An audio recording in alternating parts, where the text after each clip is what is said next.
नमस्कार, मैं महेश चंद्र आज लेकर आया हूँ नारायण पंडित विरचित हितोपदेश मित्र लाभ। आइए श्लोक नंबर 31 देखते हैं। अन्यच्च और भी सौबंधुर्यो विपन्नानाम आपद उद्धरण शमः न तु भीत परित्राण वस्तु उपालंभ पंडितः। क्या कह रहे हैं? सह बंधु, बंधु माने वह बंधु है, वह भाई है। बंधु वह है जो विपन्ना नाम, विपत्ति में आपद माने आपद, विपत्ति जो आपत्ति आती है उसको उद्धरण माने दूर करने में, शम माने समर्थ हो। बंधु वही होता है जो विपत्ति आने पर आपत्ति में पड़े हुए मनुष्यों को निकालने में समर्थ, शम माने समर्थ होता है। पहली पंक्ति समझ में आ गई होगी। भाई वही है जो आपत्ति पे पड़े हुए मनुष्य को विपत्ति में, विपन्ना नाम आपद उद्धरण माने दूर करने में, शमो माने समर्थ हो। प्रस्तुत श्लोक में बताया गया है कि भाई वही है जो विपत्ति से मनुष्यों को बचाए, आपत्ति में पड़े हुए मनुष्यों को निकालने में समर्थ हो। न तो भीत परित्राण वस्तु उपालंभ पंडित, न तो भाई वह नहीं है जो भीत परित्राण माने रक्षा करने के, रक्षा नहीं करता, दुखियों की रक्षा करने के उपाय के बदले क्या करता है? उसको भीत परित्राण, डरा डरा करके उपालंभ, उपालंभ देता, उलाहना देता है। जैसे अन्य कबूतर उसको उलाहना दे रहे थे। रक्षा करनी चाहिए थी सभी ने, लेकिन क्या कर रहे थे? उलाहना दे रहे थे, उसको तिरस्कृत कर रहे थे। तो भाई वह नहीं है जो डरे हुए को, दुखियों को उसकी रक्षा करने के उपाय के बदले उसको उपालंब दे रहे हों। उपालंब देने में अपने आप को होशियार, पंडित समझते हों, ज्ञानी समझते हों, वो भाई नहीं है। भाई वह न माने नहीं है जो दुखियों की रक्षा करने के उपाय के बदले उनको उपालंब देने में अपना ज्ञान, अपने आप को पंडित समझते हों। ऐसे लोग भाई नहीं होते हैं। एक बार पुनः, भाई वही होता है जो विपत्ति आपत्ति आने पर उसको दूर करने में समर्थ होता है, और बंधु वह नहीं होता जो दुखितों की रक्षा करने के उपाय के बदले उसको उपालंभ, उपालंभ उलाहना देने में अपनी बुद्धिमत्ता का प्रयोग करता हो। सौबंधुयो विपन्नानाम आपद उद्धरण शमः न तु भीत परित्राण वस्तु उपालंब पंडितः। आगे देख रहे हैं। विपत्ति काले विस्मय एवं का पुरुषा लक्षण। विपत्ति काल में विस्मय माने, विपत्ति काल में विस्मयित होता ना, घबरा जाना। विपत्ति काले विस्मय एवं, विपत्ति काल में घबरा जाना का पुरुषा लक्षण, कायर पुरुष का लक्षण होता है। जो कायर पुरुष होते हैं ना, वो विपत्ति काल में घबरा जाते हैं। तद अत्र धैर्यम अवलंब्य प्रतिकार चिंत्यताम, तो यहाँ पर धैर्य का सहारा लेकर के, वो चित्रग्रीव कह रहा है धैर्य का सहारा लेकर के इसका प्रतिकार करने की सोचिए आप। सभी कबूतरों से चित्रग्रीव कह रहा है कि यहाँ पर आप धैर्य धारण करिए, और इस जब हम जाल में फंसी गए तो इसका प्रतिकार करने के बारे में सोचिए। क्योंकि यतः, क्योंकि विपत्ति धैर्य मथाभ्युदये क्षमा सदसि वाक् पटुता युधि विक्रम हो यशसि चाभिरुचि व्यसनम श्रुतो प्रकृति सिद्धम इदम ही महात्मनाम। क्या करें? विपत्ति धैर्यम, विपत्ति धैर्यम, विपत्ति में धैर्य धारण करना। विपत्ति मैंने विपत्ति में आपत्ति में धैर्यम, धैर्य धारण करना। अभ्युदय क्षमा, अभ्युदय में क्षमा करना। किसी का उदय होता है, किसी की उन्नति होती है, तो उसके अंदर क्षमा नामक गुण भी ज्यादा होता है। ये महापुरुषों में ही होता है। अभ्युदय क्षमा, अभ्युदय उन्नति में क्षमा कर देना। जब किसी की उन्नति होती है उसके अंदर क्षमा नामक गुण भी पाया जाता है, लेकिन किसी दुष्ट की अगर उन्नति हो जाती है तो उसके अंदर क्षमा नहीं पाई जाती है। तो समझ गए होंगे, अभ्युदय क्षमा, उन्नति में क्षमा कर देना। सदस्य वाक्पटुता, सदस्य मैंने सभा में, वाक्पटुता मैंने बोलने की चतुराई। सदस्य मैंने सभा में, वाक्पटुता का मतलब वाणी में, पटुता मैंने चतुरता। सभा में बोलने की चतुरता सभी में नहीं होती है, महापुरुषों में ही होती है। सभा में, वाणी में चतुरता।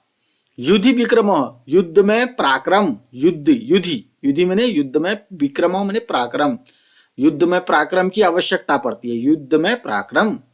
यशस्वी च अभिरुचि, यश में रुचि, यश का मतलब मेरा नाम आए, मेरा यश फैले, इसमें रुचि होनी चाहिए।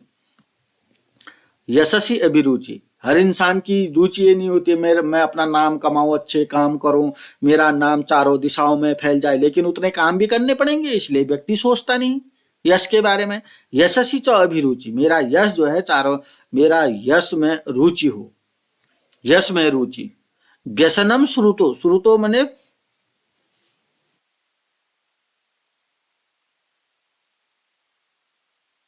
वेद पाठ, शास्त्रों में, व्यसन मैंने आदत हो, शास्त्रों को पढ़ने की आदत, व्यसन मैंने आदत होता है। श्रुतो मैंने वेद पढ़ने में, शास्त्रों में व्यसन हो, शास्त्रों के प्रति अनुराग हो। ये चीजें प्रकृति सिद्धम इदम ही महात्मा नाम, ये चीजें महान लोगों में, महात्मा नाम माने महान लोगों में, प्रकृति सिद्धम माने स्वाभाविक रूप से होती हैं। ये महापुरुषों में स्वाभाविक, प्रकृति सिद्धम का मतलब है स्वाभाविक रूप से होती है, महापुरुषों के स्वभाव में ही होती है। महात्मा नाम माने महापुरुषों के, प्रकृति सिद्धम माने स्वभाव में ही होती है। क्या होती है महापुरुषों के स्वभाव में, एक बार पुनः बताते हैं। महापुरुषों के स्वभाव में, महापुरुषों में स्वभाव से ही क्या होती है, महापुरुषों में स्वभाव से विपत्ति में धैर्य धारण करना, उन्नति में क्षमा करना, सभा में वाणी में चतुरता आ जाती है, युद्ध में पराक्रम, यश में रुचि, शास्त्रों में व्यसन, शास्त्रों में अनुराग, ये महापुरुषों में स्वभाव से ही होती है, स्वाभाविक रूप से होती है। इसलिए कहा गया है विपदि धैर्यमथाभ्युदये क्षमा, सदसि वाक्पटुता युधि विक्रमो, यशसि चाभिरुचि व्यसनं श्रुतो, प्रकृति सिद्धम इदं हि महात्मनाम्। आगे देखते हैं क्या करें।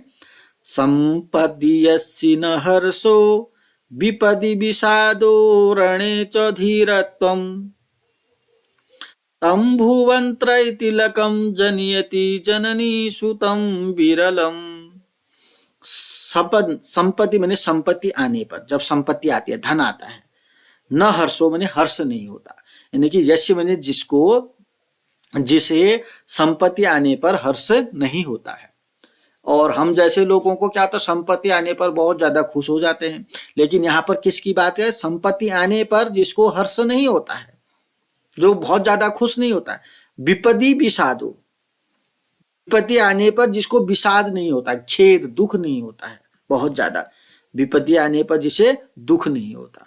तीसरी बात है रणे, युद्ध में जो धीर होता है, युद्ध में जो धीर होता है।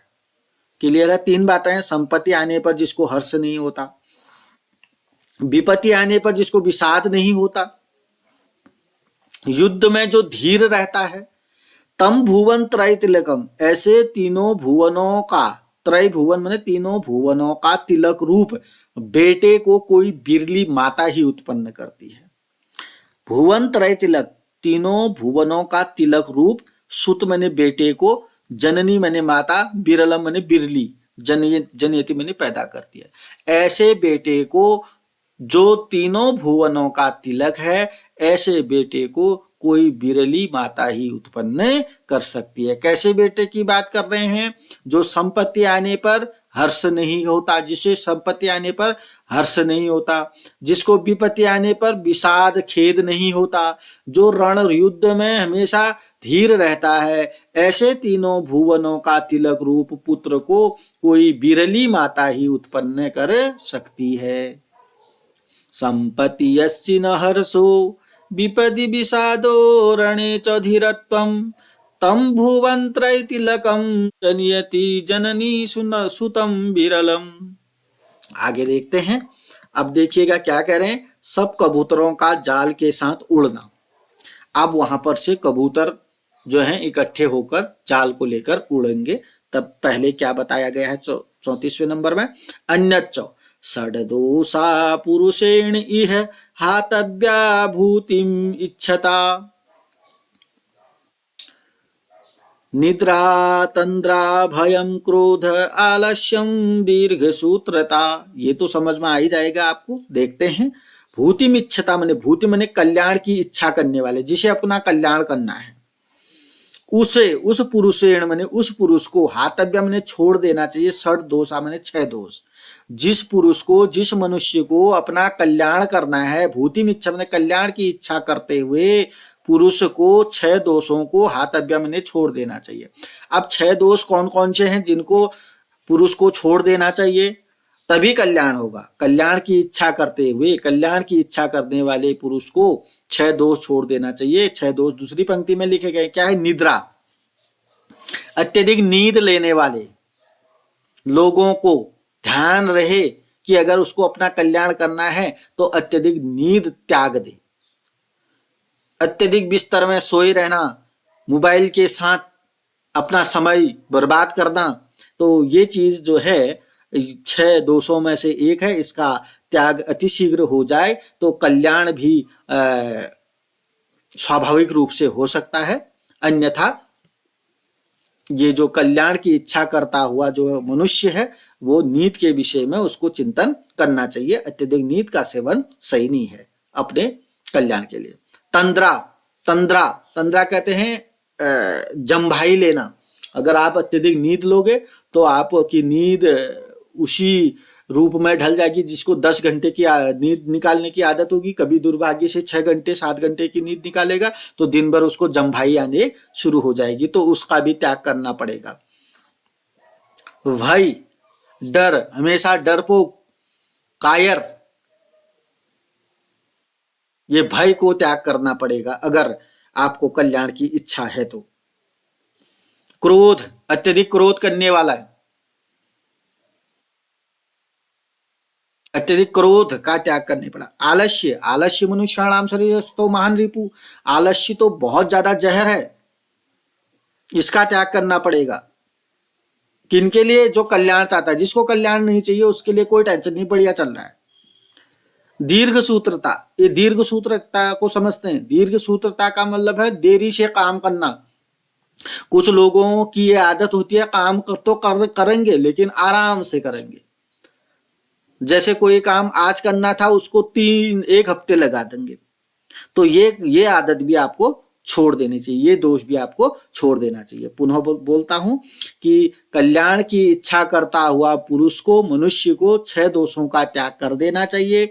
नींद, तंद्रा, भय, क्रोध, आलस्य और दीर्घ सूत्रता। षड्दोषा पुरुषेण इह हातव्या भूतिमिच्छता निद्रा तंद्रा भयम क्रोध आलस्यम दीर्घ सूत्रता। अगला देखते हैं। इदानीम अपि एवं क्रियताम, इदानीम एव अपि, अब भी, इदानीम माने इस समय भी ऐसा कर सकते हैं, इस समय भी ऐसा करो। कैसा करो? चित्रगिरी कह रहे हैं सभी कबूतरों से, अब भी ऐसा कीजिए। क्रियताम माने कीजिए।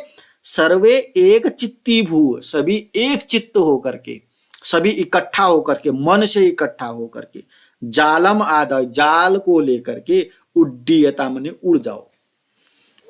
चित्रग्रीव अभी भी बचाने की कोशिश कर रहे हैं, सभी को कह रहे हैं कि अभी भी ऐसा किया जा सकता है। सभी एक चित्त होकर के, एक मन से जाल को लेकर के उड़ जाओ। यतः माने क्योंकि। आज के लिए अंतिम श्लोक होगा, देखिएगा। क्योंकि अल्पानाम अपि वस्तूनाम संहाते कार्य साधिका त्रणय गुणत्वम आपन्न बध्यन्ते मत दंतिनहो। क्या कह रहे हैं? अल्पानाम अपि, अल्प छोटी छोटी, वस्तु नाम मैंने वस्तुओं के, संहाति मैंने इकट्ठे होने से, छोटी छोटी वस्तुओं के संहाते मैंने इकट्ठे होने से कार्य साधिका मैंने कार्य की सिद्धि हो जाती है। अल्पानाम मैंने छोटी छोटी, अल्पानाम अपि छोटी छोटी वस्तुओं के समूह से भी, अपि मैंने भी, छोटी छोटी वस्तुओं के संहाति मैंने समूह से, नहीं छोटी छोटी वस्तुएं जब इकट्ठी हो जाएंगी तो उनसे भी कार्य साधिका मैंने कार्य की सिद्धि हो। जैसे चींटियों का उदाहरण है, चींटियां इकट्ठा होती हैं तो अपने कार्य की सिद्धि कर जाती हैं। और यहाँ पर चींटियों का एग्जाम्पल नहीं दिया, देखते हैं क्या दिया। छोटी छोटी वस्तुओं के इकट्ठे होने से कार्य सिद्ध हो जाते हैं। त्रणय गुणत्वम आपन्न, त्रणय मैंने तिनकों के मिल जाने से, त्रणय गुणत्वम आपन्न, तिनका होता ना घास का तिनका, उसके मिल जाने से एक रस्सी बन जाती है। क्या बन जाती है? रस्सी बनती है। और उस रस्सी से बध्यन्ते मैंने बांधा जाता है। मत दंतिनह मैंने मत वाले, दंतिन मैंने हाथी, दंतिनह मतलब हाथी, मत वाले हाथी को बांधा जाता है। वैसे एक तिनके से अगर हाथी को बांधोगे तो ये संभव तो नहीं होगा, लेकिन जो तिनका जब मिल जाते हैं, छोटे छोटे जब तिनके मिलते हैं तो उससे रस्सी का निर्माण होता है। उस रस्सी के निर्माण से क्या होता है? मत वाला हाथी, पागल हाथी को बांधा जाता है। तो इसलिए कहा गया है छोटी छोटी वस्तुओं के मिलने से, इकट्ठे होने से कार्य सिद्ध हो जाते हैं। तिनकों के मिलने से, घास के तिनकों के मिलने से जो रस्सी बनती है उससे मत वाले हाथी को बांधा जाता है। ये क्यों कहा चित्रगृह ने? इसलिए कहा कि सभी अपने अपनी ताकत से, सभी लोग मन से इकट्ठा हो जाइए और जाल को लेकर उड़ जाइए। इसलिए ये श्लोक चित्रगृह को कहना पड़ा उनसे, कबूतरों से। तो अगला वीडियो मेरा होगा श्लोक नंबर 36 से। संहति श्रेयसी पुंसाम सकुल अल्पकय अपि तुषेण अपि परित्यक्ता न पररोहन्ति तंडुला। तब तक के लिए धन्यवाद। अगर आपने मेरा चैनल सब्सक्राइब नहीं किया तो सब्सक्राइब करेंगे, वीडियो पसंद आती है तो लाइक करेंगे, कमेंट करेंगे और अपने दोस्तों के साथ इसे शेयर करेंगे।